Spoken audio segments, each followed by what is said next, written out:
A 6-year-old girl from the quiet town of Ashford, Indiana, kissed her mother goodbye one ordinary Tuesday morning and disappeared into thin air.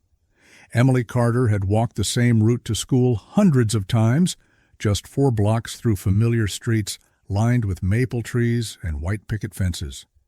But on March 15, 2008, she would never reach the school doors. 8 years later, her mother would discover the impossible truth hidden in plain sight on Google Street View, captured in a single frame that would shatter everything she thought she knew about that terrible morning. Before we dive into today's vanished story, drop a comment letting us know where you're watching from, and make sure to subscribe to Seek Stories for more mysterious disappearance cases. The kitchen table groaned under stacks of yellowed newspaper clippings, printed emails, and computer-generated age progression photos. Laura Carter sat hunched over her laptop, the same position she'd occupied for countless mornings over the past 8 years.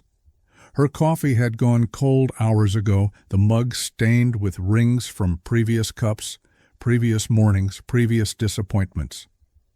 At 42, Laura looked older than her years. The searching had aged her, carved lines around her eyes that spoke of sleepless nights and false hopes. Her auburn hair, once the same shade as Emily's, was now streaked with premature gray that she'd stopped bothering to hide. The phone buzzed against the worn wood surface, Dr. Hall's office. She glanced at the caller ID and almost let it go to voicemail, another appointment reminder, another prescription refill for the anxiety medication that barely took the edge off anymore. "Mrs. Carter?" The receptionist's voice was professionally cheerful.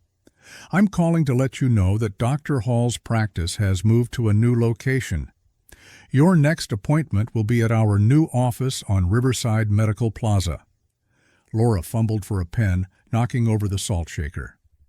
Riverside Medical Plaza? I'm not familiar with that area. It's a new development on the east side of town. Let me send you the exact address and location pin so you can find it easily. Laura's phone chimed with an incoming message. She opened it to see an address that meant nothing to her. 2847 Riverside Medical Plaza, Suite 204. "The route from your area should take you past Ashford Elementary," the receptionist continued casually. "Most of our patients find it pretty straightforward once they see the landmarks." The words hit her like a physical blow. Ashford Elementary, Emily's school. The last place her daughter should have arrived that morning 8 years ago. "Mrs. Carter? Are you there?" "Yes, Thank you. I'll find it." After hanging up, Laura stared at the location pin on her phone. She'd spent 8 years avoiding that part of town, taking longer routes to avoid the school, the playground, the corner where Harold Walsh used to guide children safely across the street. She opened Google Maps and entered the address. The route appeared on her screen, a direct path through the heart of her old neighborhood, past the elementary school, past all the places where Emily should have grown up. Her finger hesitated over the screen. She could call and reschedule, find another therapist, avoid this confrontation entirely, but something made her tap the Street View option instead. The familiar blue line appeared, showing where the Google car had driven through the neighborhood. Laura found herself clicking forward along the route, moving virtually through streets she'd once known by heart. There was the Riverside Diner, where she and Emily used to share chocolate chip pancakes. The public library, where Emily had gotten her first library card. The park where they'd fed ducks every spring. And then the school. The same yellow brick walls, the same flagpole, the same crosswalk. Laura's breath caught as the memories flooded back, but she forced herself to continue clicking through the Street View images. That's when she saw them. On the sidewalk, just at the edge of the frame, 2 figures walked away from the school. An adult in a dark coat and baseball cap holding the hand of a small child in a school uniform. The child's backpack was distinctly red. Laura's hands began to shake. She clicked to enhance the image, but the Google Street View camera had captured them from behind, at a distance. The adult's face was obscured by the automatic blurring system, but she could make out the deliberately low-pulled cap, broad shoulders, a purposeful stride. And the child. Small, the right height for a 6-year-old, wearing what looked like the Ashford elementary uniform, navy blue jumper, white blouse, red backpack. Laura zoomed in closer, her heart pounding as she recognized the distinctive details. There, sewn onto the front of the red backpack, was the large fabric elephant patch she had carefully stitched on herself the night before Emily's first day of school. A palm-sized gray elephant with bright pink ears that Emily had insisted would bring her good luck. It wasn't just any red backpack, it was Emily's backpack, the one Laura had lovingly personalized with her own hands. Laura's eyes moved to the timestamp in the corner of the image.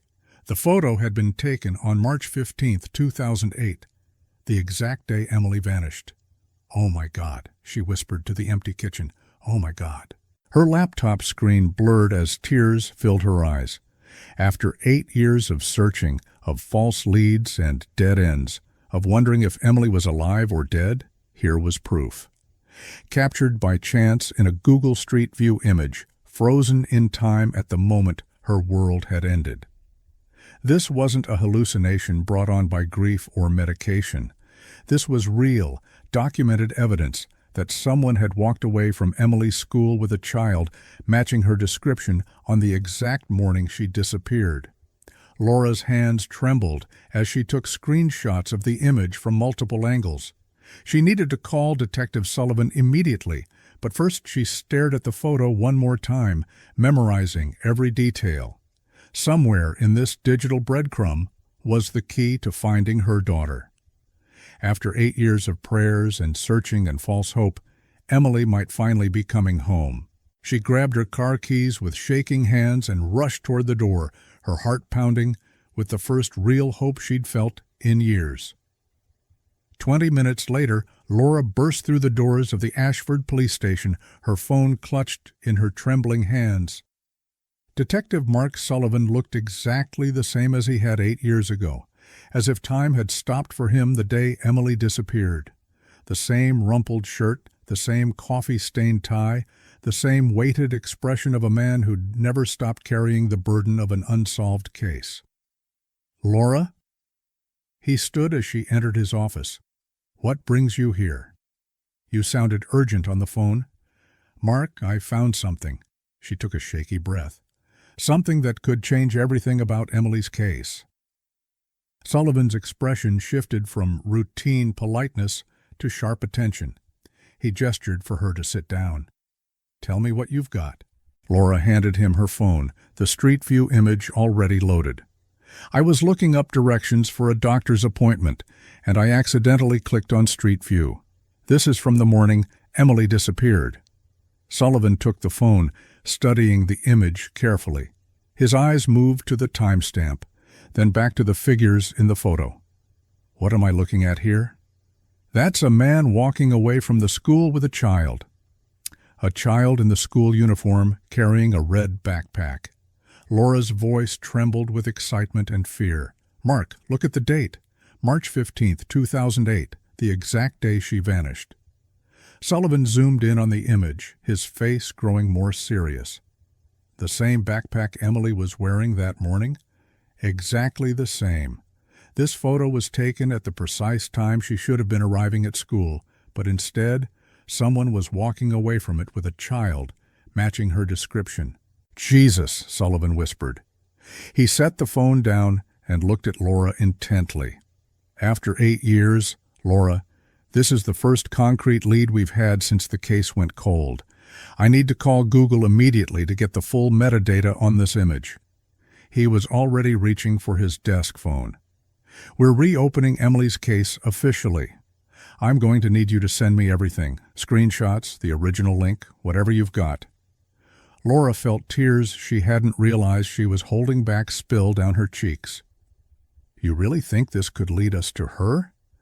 "I think it's the best shot we've had in 8 years, Sullivan said firmly. "The timing, the location, the physical description, it all fits. We're going to canvass the neighborhood again, talk to anyone who might have been there that morning. He pulled out a thick file, Emily's case folder, worn thin from years of handling. Most of the people we interviewed then have moved away or, he paused delicately, or passed away. Harold Walsh, the crossing guard, had a heart attack 3 years ago. Mrs. Henderson at the corner house moved to Florida. The Yamamoto family relocated to California. What about the school staff? That's more promising. The principal from then, Charles Anderson, retired 5 years ago, but he still lives in town. Several teachers are still there. We'll be re-interviewing everyone, showing them this image. Laura studied the photo again, trying to will more details into visibility. The man, he looks familiar somehow, something about his posture, the way he walks. Memory can play tricks after trauma, Sullivan said gently. Don't force it. If there's a real connection, it'll come to you naturally. He stood up. But Laura, I need you to promise me something. Let us handle the investigation. Don't go knocking on doors or confronting people. If someone did take Emily, we can't afford to spook them. Laura nodded, but her mind was already racing ahead. She had a name now, Charles Anderson. A place to start. The next morning, the school felt like hallowed ground as Laura walked up the front steps. She'd avoided this place for 8 years, unable to bear the sight of other children Emily's age growing up, learning, living the life her daughter should have had. The hallways smelled the same, floor wax, cafeteria food, childhood dreams, and anxieties. Her footsteps echoed on the polished linoleum as she made her way to the main office. Mrs. Sarah Whitman emerged from a classroom, her face lighting up with recognition and concern. She looked older, grayer, but her warm smile was unchanged. "Laura Carter," she said softly, "I haven't seen you in—" "How are you holding up, honey?" Mrs. Whitman had been Emily's kindergarten teacher, the woman who'd called Laura that terrible morning to ask why Emily hadn't come to school. She'd organized bake sales to fund reward posters, had kept Emily's desk exactly as she'd left it for months, a small shrine to hope. "Mrs. Whitman, I need to ask you about that morning." Laura pulled out her phone. "Something new has come up. I found a photograph." "A photograph?" Laura showed her the Google Street View image. This was taken on March 15th, 2008, the day Emily disappeared. "Do you see the man walking away from the school with a child?" Mrs. Whitman took the phone, adjusting her reading glasses. Her face grew pale as she studied the image. "Oh my goodness, that does look like our school uniform, and the backpack. It's Emily's red backpack with the elephant patch I sewed on. I'm certain of it." Laura's voice was steady despite her racing heart. "Mrs. Whitman, I need to ask you about everyone who was here that morning. Anyone who seemed suspicious, any staff members who might have had access to the children." "Oh, honey, we went through all of this with the police years ago. Every teacher, every staff member, every parent volunteer." Mrs. Whitman's eyes glistened as she handed the phone back. "But this photograph, this changes things, doesn't it?" Detective Sullivan is reopening the case. "I'm trying to remember everyone who would have been around the school that morning, anyone who might have seen something." Mrs. Whitman was quiet for a moment, thinking. "You know who took Emily's disappearance hardest, besides you?" "Mr. Anderson. He blamed himself terribly, said if the school had stricter policies about walking alone." Laura's attention sharpened like a blade. "Charles Anderson? Tell me about him." "Such a dedicated man. He used to arrive at school before dawn, stay until dark. He knew every child's name, every family situation. Emily's disappearance just broke him." Mrs. Whitman paused, studying Laura's expression. "He retired a few years after, said he couldn't bear to be responsible for children's safety anymore. Do you remember if he was here that morning?" "The morning Emily disappeared?" "Oh, yes. He was always the first one here." "But Laura, why are you asking specifically about Mr. Anderson?" Laura forced herself to remain casual. "I'm just being thorough, talking to everyone who knew Emily." "Do you know where he lives now?" I think he's somewhere out on Riverside Road. One of those new developments. He deserved a peaceful retirement after everything he went through. Mrs. Whitman's expression grew concerned. Laura, you're not thinking of bothering him about this, are you? The poor man suffered enough guilt over what happened. I'm just gathering information, Laura said carefully. Thank you for your help, Mrs. Whitman. As she left the school, Mrs. Whitman's words echoed in her mind. Everything he went through. What exactly had Charles Anderson gone through? And why did something about his reaction to Emily's disappearance feel wrong?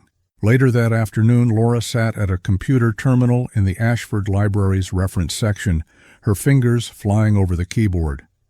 Mrs. Whitman's information had been helpful, but frustratingly vague.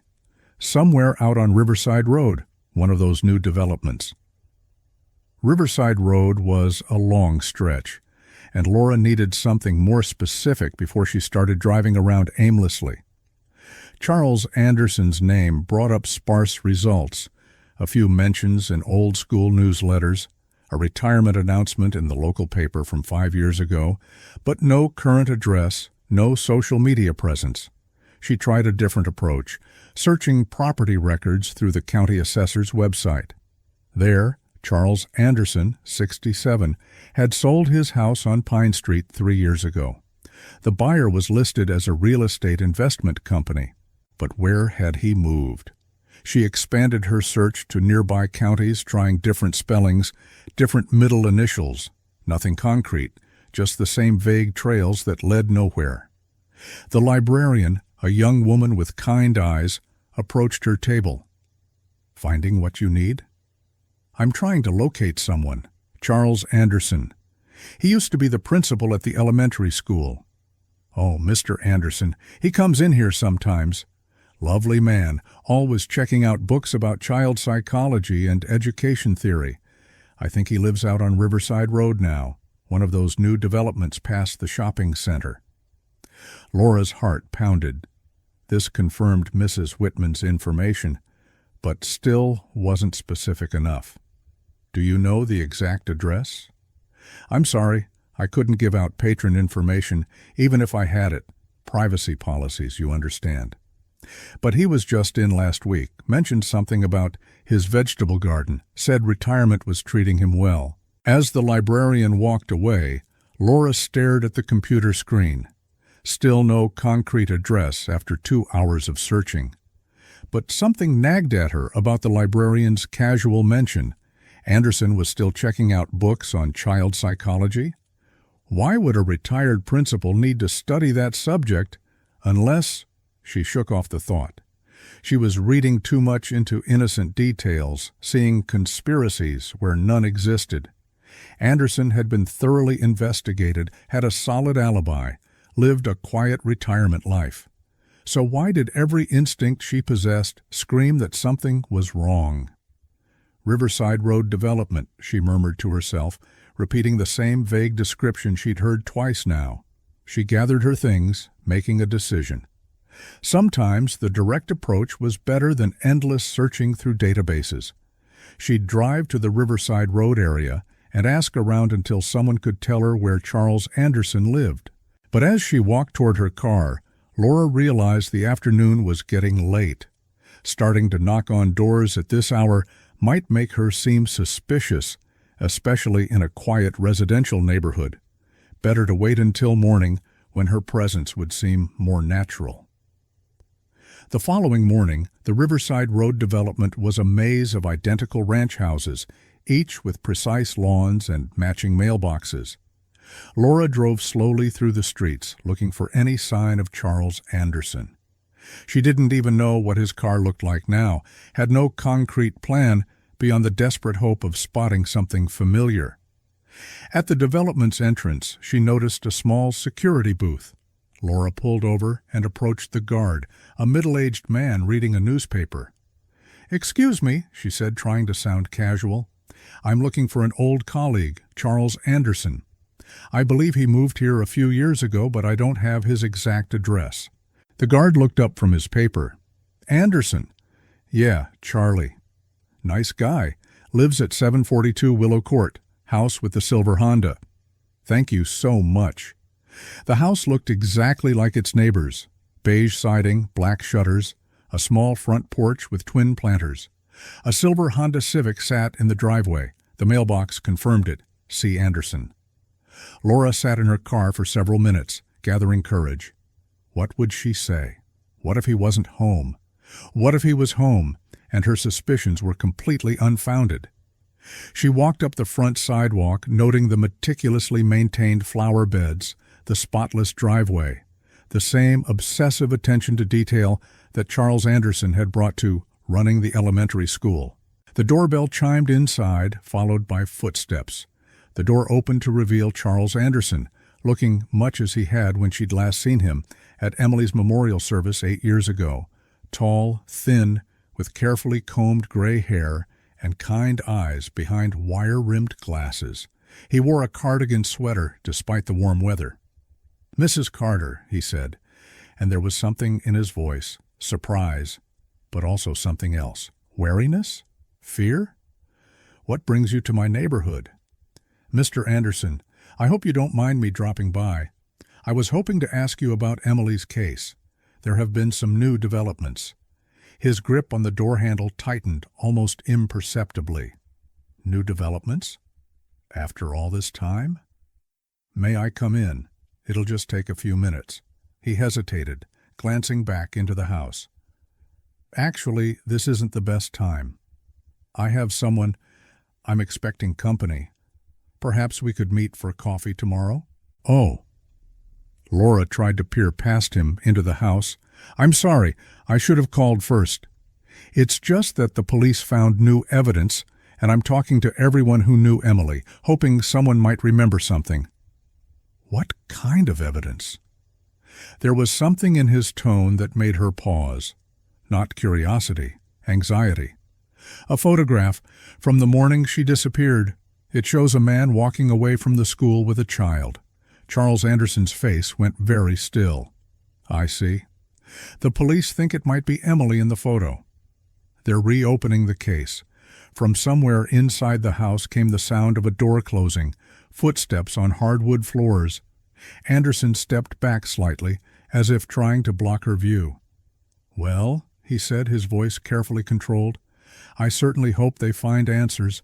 Emily was such a special little girl. I'll never forget her." "Dad?" a voice called from inside the house. Young, female, questioning. "Is everything okay?" Laura's blood froze. The voice was older than Emily would have been 8 years ago, but there was something in the cadence, the slight lisp on the S sounds. "Everything's fine, sweetheart," Anderson called back, his eyes never leaving Laura's face. "Just a neighbor asking about directions." "Dad?" Laura repeated. "I thought you never married." "Adopted," Anderson said quickly. "My niece. Her parents passed away a few years ago. I'm all the family she has left." The footsteps were getting closer. Anderson stepped fully into the doorway now, pulling the door nearly closed behind him. "Mrs. Carter, I really do need to ask you to call ahead next time. This is a difficult time for Claire. That's my niece. She's had some adjustment issues, and unexpected visitors can be triggering for her." "Of course, I understand. But perhaps I could just say hello. I work with children. I know how important it is to—" "No." The word came out sharper than he'd intended. He immediately softened his tone. "That is, she's very shy with strangers. Perhaps another time, when she's feeling more settled." Laura took a step back, studying his face. This was not the warm, grandfatherly principle she remembered. This man was guarded, almost frightened. "Of course," she said. "I'll call first next time." Yes, that would be best. He started to close the door, then paused. "Mrs. Carter? That photograph you mentioned, I don't suppose you could describe the man in it, or the child?" The question sent ice through her veins. "Why do you ask?" "Just. Well, if someone took Emily that morning, I'd like to think I might recognize them. I knew everyone in that school community." Laura studied his face carefully. "The image isn't very clear. The man's face is obscured, and the child is seen from behind. But she's wearing the school uniform, red backpack. Something flickered in Anderson's eyes. Red backpack. Yes, Emily always loved that backpack. How did he remember that detail so specifically? Laura forced herself to smile. Well, I should let you get back to your niece. Thank you for your time, Mr. Anderson. Of course. And Mrs. Carter? I do hope the police find what they're looking for. Emily deserves justice. The door closed with a soft click, leaving Laura standing on the porch with her world tilting off its axis. Laura sat in her car 2 houses down from Anderson's address, her hands shaking as she dialed Detective Sullivan's number. The call went straight to voicemail. Mark, it's Laura. I just spoke with Charles Anderson. Something's not right. He has a teenage girl living with him. Says she's his adopted niece, but his reaction when I asked to meet her, call me back as soon as you get this. She ended the call and stared at Anderson's house. The curtains in the front window twitched as if someone was watching her. After a moment, they fell back into place. Laura started her car and began to drive away, but at the corner, she turned back for one more look. Through a side window, she caught a glimpse of movement, a young girl with long, dark hair, maybe 14 years old, standing at the glass. Even from a distance, even for just a split second, Laura's heart nearly stopped. The girl's profile, the way she held her head, the delicate bone structure of her face. The girl seemed to sense she was being watched. She turned toward the window, and Laura saw her clearly for the first time. Not Emily. This girl had darker hair, a rounder face, different coloring entirely, but there was something about her eyes, something familiar. Then Anderson appeared behind her, his hand on her shoulder, firmly guiding her away from the window. The curtains snapped shut with finality. Laura drove home in a daze, but one thought burned bright and clear in her mind. She was going back to that house. Official channels be damned. If there was even a chance that Emily was behind those closed curtains, she would find a way to know for certain. That evening, back in her kitchen, Laura couldn't shake what she'd witnessed. She spread Emily's photos across the kitchen table, school pictures, candid shots, the age progression images the FBI had created over the years. 8-year-old Emily, 10-year-old Emily, 12-year-old Emily, 14-year-old Emily. The progression showed her daughter growing taller, her face lengthening, baby fat disappearing from her cheeks. But always, always, the same distinctive features, the delicate nose, the expressive brown eyes, the small crescent-shaped birthmark just below her left ear. Laura pulled out her laptop and began searching for everything she could find about Charles Anderson. His employment history, his family background, any mention of relatives or dependents. According to the school district records, Anderson had worked in education for over 30 years. He'd started as a teacher in Michigan, moved to Indiana in 1995, became principal of Ashford Elementary in 2001. No mention of a wife or children. His emergency contacts were all professional colleagues. But if he'd never married, never had children of his own, where had this niece come from? And why hadn't he mentioned her during Emily's investigation? Surely the police would have interviewed family members, anyone living in his household? Laura dug deeper, searching death records for any Anderson relatives who might have left behind a daughter. Nothing matched. No Anderson children orphaned in the past few years. No family tragedies that would explain a sudden adoption. Her phone buzzed, Sullivan finally returning her call. Laura, I got your message. Tell me exactly what happened at Anderson's house. She recounted the visit, Anderson's strange behavior, the mysterious niece, the voice that had called him Dad. You think there's something suspicious about his having custody of a teenage girl? Mark, this man was intimately involved in Emily's investigation. He knew details about her case, her habits, her schedule. He had access to the school, knew when children arrived and left. And now he's living with a girl he claims is his niece, but I can't find any record of her existence before she moved in with him. Sullivan was quiet for a moment. What did she look like? This girl? Different from Emily. Darker hair, different build. But Mark, there was something about her eyes, something familiar. Laura. Sullivan's voice was gentle but firm. I know today's been overwhelming.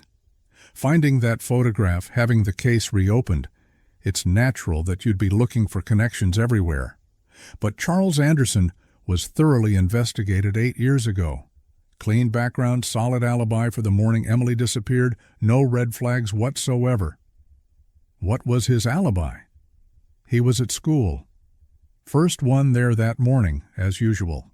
Signed in with security at 6:47 a.m., was seen by multiple staff members throughout the morning. The timeline doesn't work for him to have intercepted Emily on her way to school.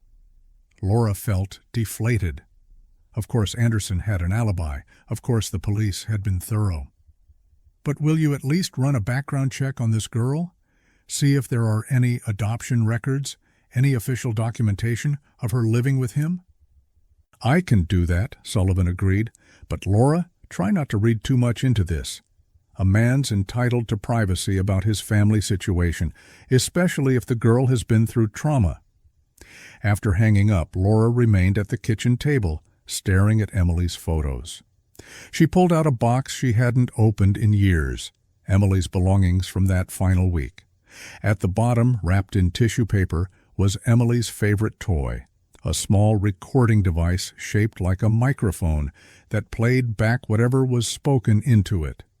Laura held the toy with trembling hands and pressed the play button. Emily's 6-year-old voice filled the kitchen. "Mommy, I practiced my presentation for school." "Want to hear it? My name is Emily Carter, and I live at 412 Maple Street with my mommy. My favorite color is purple, and my favorite food is macaroni and cheese." The lisp. Emily had had a slight lisp when she was 6, barely noticeable unless you listened carefully. The same lisp she'd heard in Anderson's house. Laura rewound and played it again, focusing on the distinctive pattern of Emily's speech. Then she closed her eyes and recalled the voice from Anderson's house. "Dad, is everything okay?" The more she listened, the more certain she became.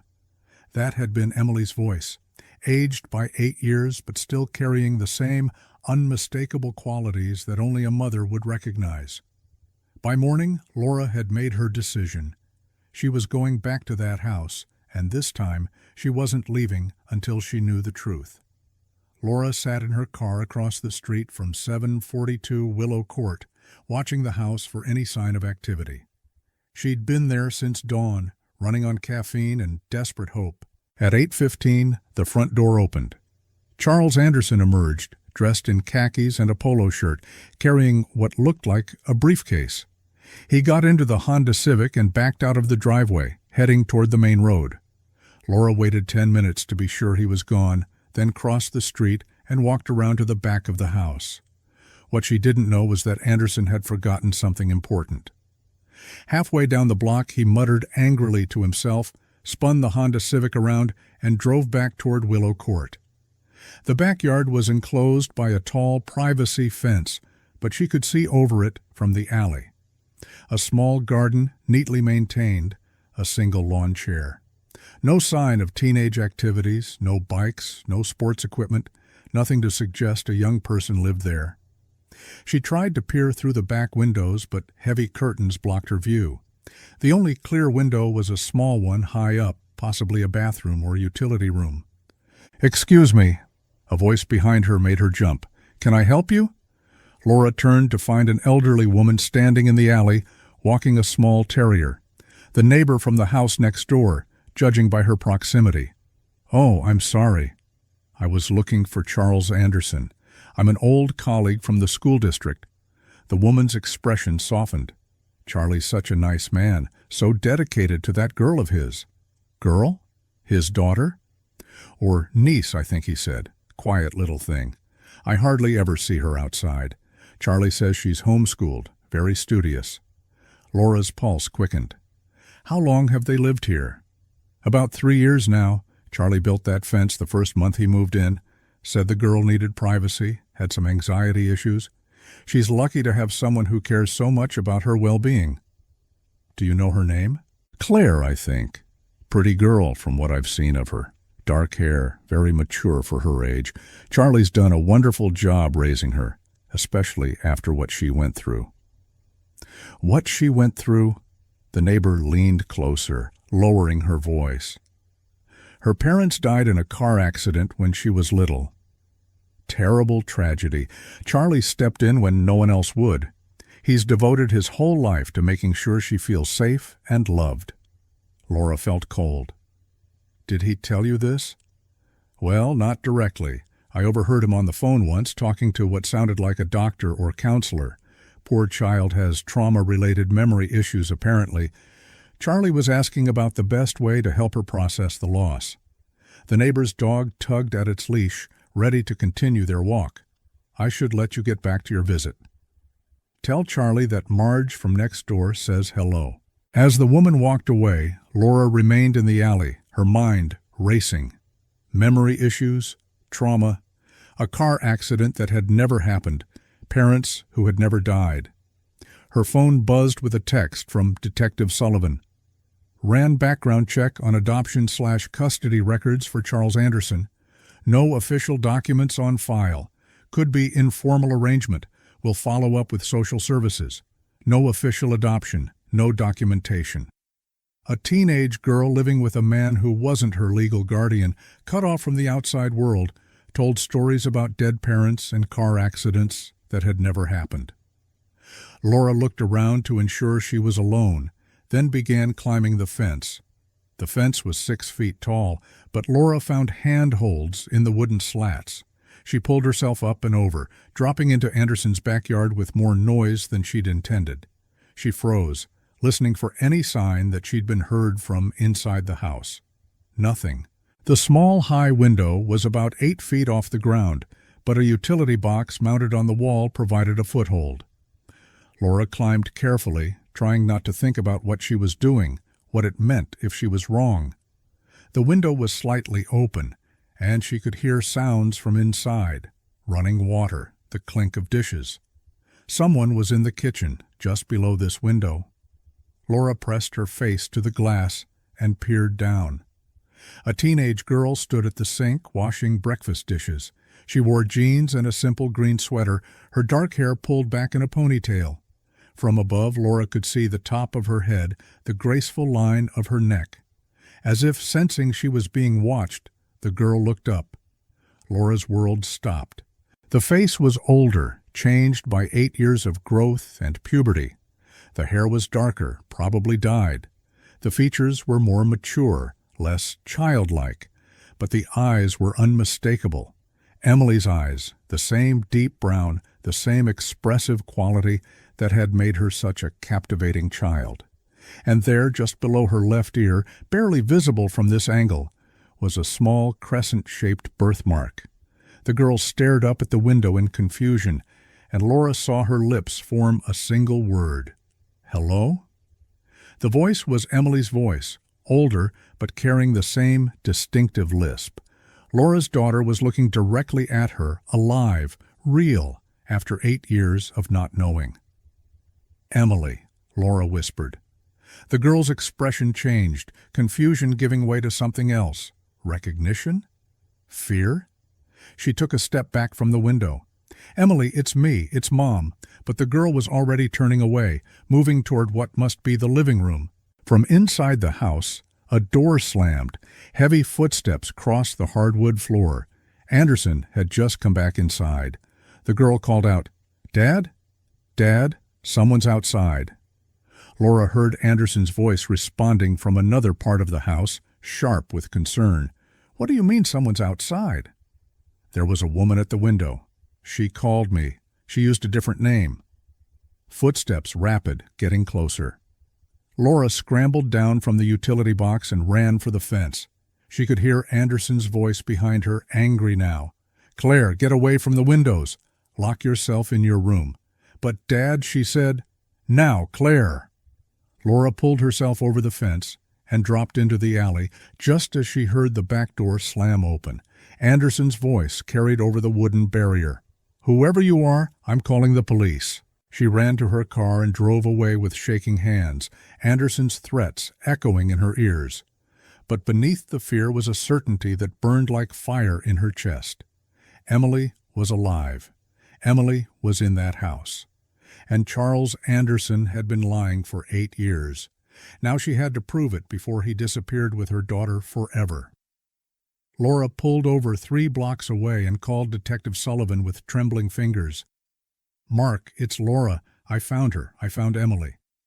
"Laura, slow down. What are you talking about? She's at Anderson's house. The girl he calls his niece. It's Emily. I saw her. I saw the birthmark, heard her voice. Mark, it's really her. Where are you right now?" "A few blocks from Anderson's house." "Mark, you have to get there now, before he runs, before he takes her somewhere else." "Laura, I need you to tell me exactly what happened. Did you go back to Anderson's house?" Laura hesitated. If she admitted to trespassing, to climbing his fence and looking through his windows, would it compromise the case? Would it give Anderson grounds to claim harassment? "I was in the alley behind his house. I saw the girl through a window. Mark, she has Emily's birthmark, the crescent shape below her left ear. She has Emily's voice, Emily's eyes. It's her." "You're certain about the birthmark?" "I've kissed that birthmark goodnight 1,000 times. I know every detail of my daughter's face." Sullivan was quiet for a moment, and Laura could hear him typing. "I'm sending units to Anderson's address now." "But Laura, I need you to stay away from the house. If this is really Emily, we can't afford to have the case compromised by allegations of stalking or trespassing. He's going to run. Anderson knows I saw her. He's going to take her and disappear. We're on it. 3 units are already en route. Laura, go home. Let us handle this." But as Laura started to drive toward her house, she saw Anderson's Honda Civic heading in the opposite direction, toward the highway. In the passenger seat, barely visible through the window, was the silhouette of a teenage girl. "He's running," she said into her phone. "Silver Honda Civic, heading north on Route 37. Mark, don't lose her. Don't lose her again." Laura made a U-turn and followed the Honda, staying far enough back to avoid detection, but close enough to keep it in sight. Her phone was on speaker, Sullivan's voice providing a running commentary as police units converged on their location. "Units 2 and 4, suspect vehicle is northbound on Route 37, approaching Miller Road exit. Do not attempt to stop until we have backup in position." The Honda's turn signal came on, and Anderson took the exit toward the state forest. Laura's heart sank. Miles of wilderness, thousands of places to hide, countless opportunities for him to disappear with Emily once again. "He's heading into the forest," she reported. "Miller Road exit toward Oakwood State Park." "Stay back, Laura. Do not engage. We have units coming from the other direction." The Honda was moving faster now, taking curves at dangerous speeds. Laura could see Anderson hunched over the steering wheel, his desperation palpable even from a distance. Beside him, the girl, Emily, sat perfectly still, her face turned toward the passenger window. Did she understand what was happening? Did she know who Anderson really was, what he'd done? Or had 8 years of lies and manipulation convinced her that he was truly her father, that the woman at the window was a stranger? The Honda suddenly veered off the main road onto a narrow dirt track that disappeared into dense pine forest. Laura hesitated at the entrance. If she followed, she'd be trapped on a single-lane road with nowhere to turn around. But if she didn't, she might lose them forever. She took the turn. The dirt road was rutted and overgrown, clearly abandoned by the State Park Service.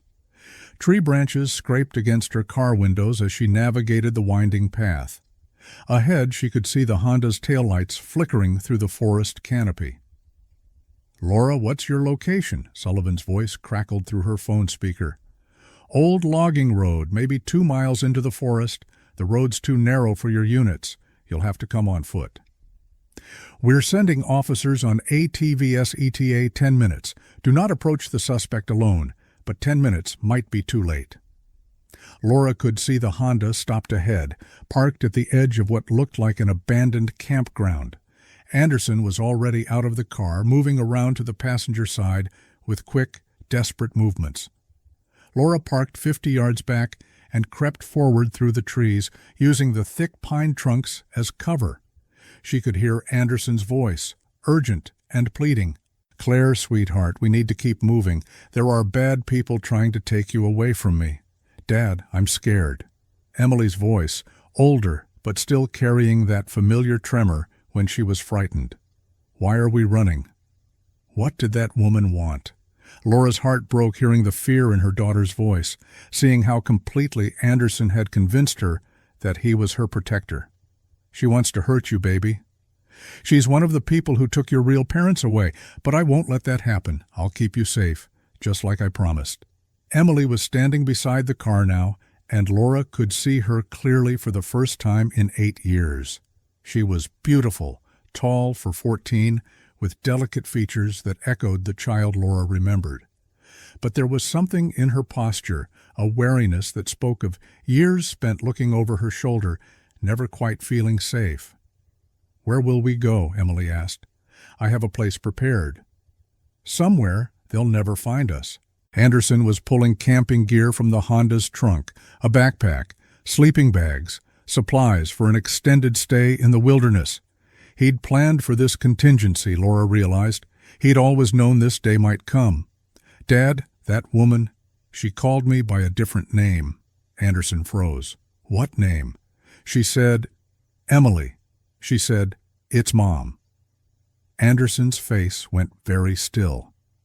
"Claire, look at me. What did I tell you about the confusion, about the memory problems from your accident? That my brain got hurt, and sometimes it makes up things that didn't happen." "That's right.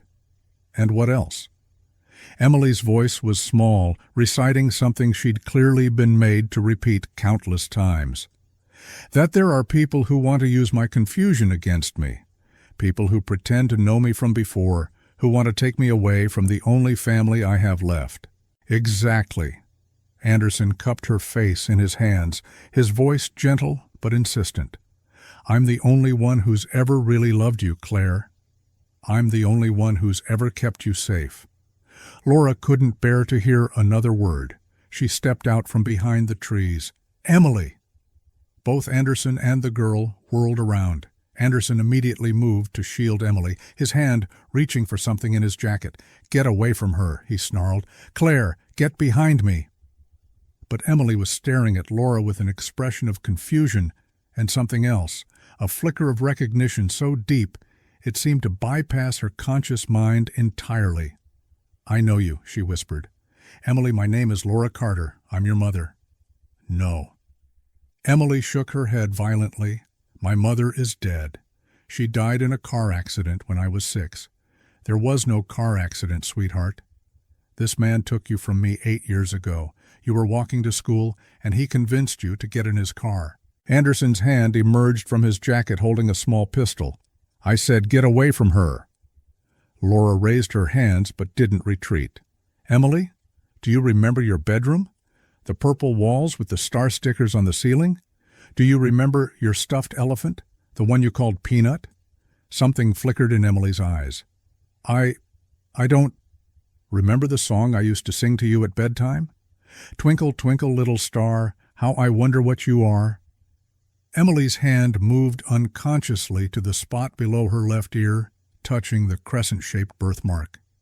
"I have dreams sometimes," she said softly. "Dreams about a woman who sings to me. Those aren't dreams, baby. Those are memories." "Shut up!" Anderson's voice cracked. "Claire, don't listen to her. She's trying to confuse you, just like the doctors warned us about." But Emily was staring at Laura now with growing wonder and terror. "The song, I know that song. But how do I know it if—" "Because I sang it to you every night for 6 years, because you're my daughter, and I've been looking for you every day since you disappeared." Sirens wailed in the distance, growing closer. Anderson heard them too, his desperation mounting. "We have to go, Claire. Now." He grabbed Emily's arm, trying to pull her toward a hiking trail that led deeper into the forest. But Emily resisted, her feet rooted to the ground. "Wait," she said. "Dad, if what she's saying isn't true, why are we running?" Anderson's face contorted with anguish. "Because they won't understand. They'll say I kidnapped you, but I saved you. I gave you a better life than she ever could." "You kidnapped me?" Emily's voice was barely a whisper. "I saved you," Anderson repeated, tears streaming down his cheeks. "Your mother let a 6-year-old walk to school alone. I protected you from a world that didn't deserve you." The sirens were very close now. Through the trees, Laura could see flashing lights approaching on the dirt road. Emily looked from Anderson to Laura, her world cracking apart. 8 years, she said. 8 years, and you let me think she was dead. "I loved you," Anderson said desperately. "I gave you everything. You gave me lies." Emily pulled away from him and took a step toward Laura, then another. Each step seemed to unlock more memories, more pieces of the life that had been stolen from her. "Mom?" The word came out broken, uncertain, but it was the most beautiful sound Laura had ever heard. "Yes, baby. It's really me." Emily ran then, closing the distance between them in seconds, collapsing into Laura's arms with 8 years of grief and confusion and desperate love. She was taller than Laura now, but she still fit perfectly against her mother's shoulder, still smelled like the little girl who had walked out the door one Tuesday morning and never came home. "I remembered you," Emily sobbed. "Deep down, I always remembered you. But he said you were dead, said I was confused, said—" "Shh," Laura whispered, holding her daughter tighter than she'd ever held anything in her life. "You're safe now. You're home." Behind them, police officers emerged from the forest, weapons drawn. Anderson made no attempt to run. He simply sank to his knees beside his abandoned camping gear, weeping for the daughter he'd convinced himself he had the right to steal. The reunion was everything Laura had dreamed of, but the road to healing would be longer than either of them imagined. At Ashford General Hospital that afternoon, Dr. Patricia Moreno closed her tablet and turned to address Laura and Emily, who sat side by side on the examination table. Emily hadn't let go of Laura's hand since they'd arrived at the hospital. "Physically, Emily is in excellent health," Dr. Moreno said. "No signs of abuse or neglect. Mr. Anderson appears to have taken good care of her basic needs." "What about psychologically?" Laura asked. Dr. Moreno's expression grew more serious. "That's more complicated. Emily has experienced systematic psychological manipulation, false memories implanted, real ones suppressed. The isolation, the constant reinforcement that Anderson was her only protector. These are classic techniques used by kidnappers to maintain control." Emily spoke quietly. "Will I remember everything from before? Some memories may return naturally, others might need therapeutic help. Your mind protected you by burying trauma. We need to respect that process." Dr. Moreno leaned forward. "Emily, you may have conflicting emotions about Mr. Anderson. Despite what he did, he was your caregiver for 8 years. It's normal to feel grief or even love for someone who was both captor and father figure." Emily nodded, tears streaming down her cheeks. "I do love him. Is that wrong?" "It's not wrong," Laura said firmly. "But sweetheart, what he did, taking you from me, that was wrong. Love and wrong can exist in the same space." "The journey ahead won't be easy," Dr. Moreno continued. "There will be good days and difficult days. Emily might experience nightmares, confusion about her identity. And Laura, you'll need support too. Reconnecting after 8 years, that's unique trauma." Emily looked up at Laura with frightened eyes. "What if I can't be the daughter you remember? What if I'm too different now?" Laura's heart broke at the vulnerability in her daughter's voice. "Sweetheart, I don't want you to be the 6-year-old I lost. I want to know the 14-year-old you've become. We'll figure out how to be a family again, together." 3 months of therapy had given Emily strength she didn't know she possessed. Now she was ready to confront her past. She wanted to see Anderson one last time. Charles Anderson looked smaller behind the reinforced glass, his carefully maintained appearance now disheveled. His eyes filled with tears when Emily sat down across from him and picked up the phone. Claire. Emily, she corrected firmly. My name is Emily Carter. Anderson's shoulders sagged.